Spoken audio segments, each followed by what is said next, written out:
Azizlar, hech bir kimsa yo'qki, dunyo tashvishlaridan bezib, sehrgarga aylanib qolishni yoki ertaklardagi sehrli chiroq, oltin baliqchaga ega bo'lishni orzu qilmagan bo'lsa.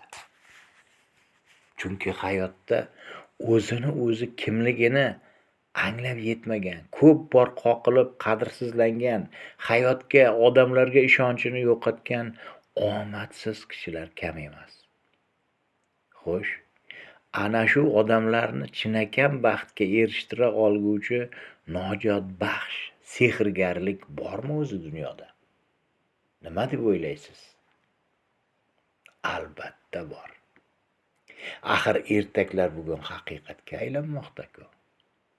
Osmonlarni zabt etib yer qa'rini ishg'ol etgan odamzod nima uchun odamlarga chinakam ezgulik, baxt ato etuvchi biror uskuna yaratishni imkoni bo'lmas. Ammo buning uchun endi bizga texnik mo'jizalar emas, dunyolarga ezgulik taratguvchilar, chinakam faylasuflar kerak bo'lar ekan. Inson qalbining va ongining muhandislari faylasuf olimlar ekan. Ammo faylasuflar o'qitib tarbiyalanmaydi, balki yashirinib yotib to'satdan yorib chiqadi. Ular tabiatdagi mavjudotlardan, dov-daraxt, hayvonot olamidan, qurt-qumursqalardan falsafa yarata olarkanlar. Bu xislat kishida kutilmaganda paydo bo'lishi mumkin. Unga qadar uni atrofidagilar, o'z yaqinlari ham, hatto uning o'zi ham o'zining kim ekanligini bilmay yurar ekanda. Balki qo'l-oyoq, til va quloqdan qolgan nogirondir u. Balki ichkilikka ro'ja qo'yib balchiqqa belanib yotgan aroqxo'rdir. Agar hayotda ming harakat qilsangizda omadingiz chopmay o'zingizga va odamlarga ishonchingizni yo'qotib og'ir vaziyatda bo'lsangiz, balki bu aynan sizdirsiz. Agar sizning shunday tanishingiz bo'lsa, balki o'sha tanishingizdir. Hayotda 7 uxlab tushingizga kirmagan ishlar bo'lishi mumkin.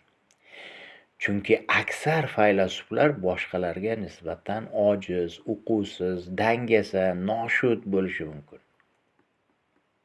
Ammo bu toifa kishilari o'zligini anglash uchun maxsus maktab bo'lishi kerak. Afsuski, hali bunday maktab hali mavjud emas. Balki biz o'zimiz hayotning nozik sir asrorlari, shaxs o'zligini anglash, komil farzand tarbiyasidan avval degan mavzularda onlayn maktab ocharmiz. Bu maktabda faylasuf bo'lishga ko'zingiz yetmasa, faylasufning otasi yoki onasi, bobosi yoki buvisi bo'lishingiz mumkin. E'tibor qiling. Nodir farzand dunyoga keltirishni uyushtirish ham mumkin ekan.